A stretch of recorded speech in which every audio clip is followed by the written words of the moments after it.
Lexicon by Max Berry is a, I want to say, it's like an urban fantasy. It's described as sci-fi, but that's not really true.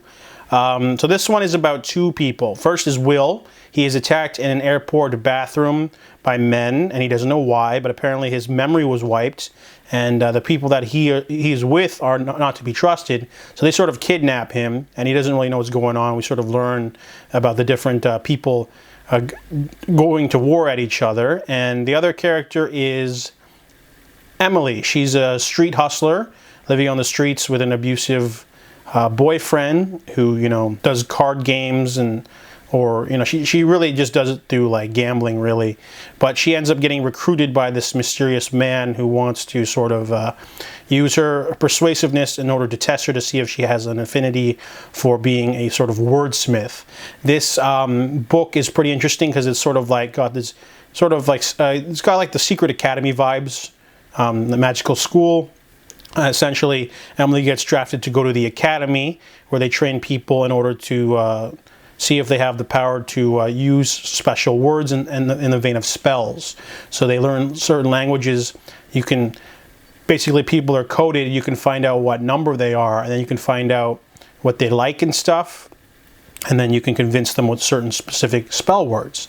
So this is almost like, can be described as The Rook meets the first season of Jessica Jones, but everyone's Kilgrave, which is pretty cool. You know, like if you had the ability to just tell anyone what to do, you know, that's something that's been used before in other media like Code Geass and Preacher. But this book is really interesting because Emily sort of rises through the ranks of this sort of organization. Meanwhile, Will is going on a road trip with another guy, and we find out that they're at war. The Academy is at war with certain people, and there's a lot of twists.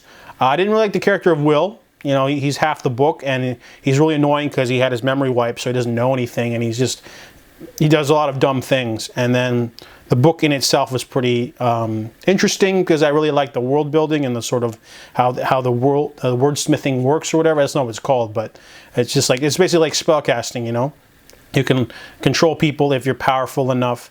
And the finale was pretty weak, to be honest. I still read the whole thing, but overall, you know, I needed a stronger ending, to be honest. I enjoyed the character of Emily more than Will, but overall, it was just like an okay book that just had a unsatisfying ending. They could have maybe worked it away to add a sequel or something, because the ending we got was just really like unsatisfying, really underwhelming. So Lexicon's an interesting if you're into something like that, in that vein of like urban fantasy sort of thing, like The Rook. So I give Lexicon a 3 out of 5.